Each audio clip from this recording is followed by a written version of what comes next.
துவா கேட்கிற நேரம் நாங்க எந்த துவா கேட்டாலும் யாருக்கா இருந்தாலும் சரி, துவா கேட்டுக்கும் பொழுது இன்ஷா அல்லாஹ் சொல்லக்கூடாது. அல்லாஹ் உங்களோட பாவத்தை மன்னிக்கட்டும் இன்ஷா அல்லாஹ். நிறைய பேர் நாங்க பாக்குறோம், எல்லாரும் சர்வசாதாரணமா சொல்றாங்க. அப்படி சொல்லவே கூடாது.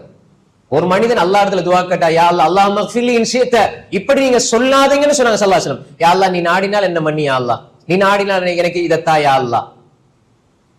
இப்படி கேட்க கூடாது. அல்லாஹ் தஆலா உங்களுக்கு நல்ல வாழ்வாதாரத்தை, ரிஸ்க, நல்ல பரக்கத்தை தரட்டும் இன்ஷா அல்லாஹ். அது இன்ஷா அல்லாஹ் அது சரி வராது. அங்க துஆவுல இன்ஷா அல்லாஹ் இல்ல, துஆவுல இன்ஷா அல்லாஹ் இல்ல, அது சொல்லவே கூடாது.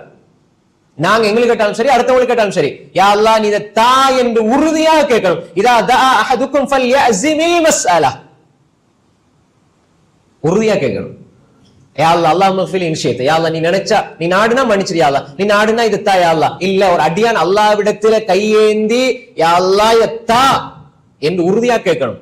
ஃபல்யஅஸிமில் மஸ்அலா, அவர் உறுதியா கேளுங்க, யா அல்லாஹ் இத நிச்சயம் நீ தா யா அல்லாஹ். நீங்க அல்லாஹ்விடத்துல உறுதியா கேளுங்க, யா அல்லாஹ் நீ தரணும் யா அல்லாஹ், நீ தருவாய் யா அல்லாஹ். உறுதியா கேளுங்க, யா அல்லாஹ் நீ நினைச்சா தா யா அல்லாஹ், யா அல்லாஹ் நீ நினைச்சா நீ நாடினால் தா யா அல்லாஹ். இப்படி கேட்க கூடாது, இது தவறு. அப்ப எனவே நாங்க உறுதியாக அல்லாஹ்விடத்துல துஆ கேட்கணும், யா அல்லாஹ் இத தா யா அல்லாஹ், இத தந்திரி யா அல்லாஹ், இத தா யா அல்லாஹ் என்று நாங்க துஆ கேட்க வேண்டும்.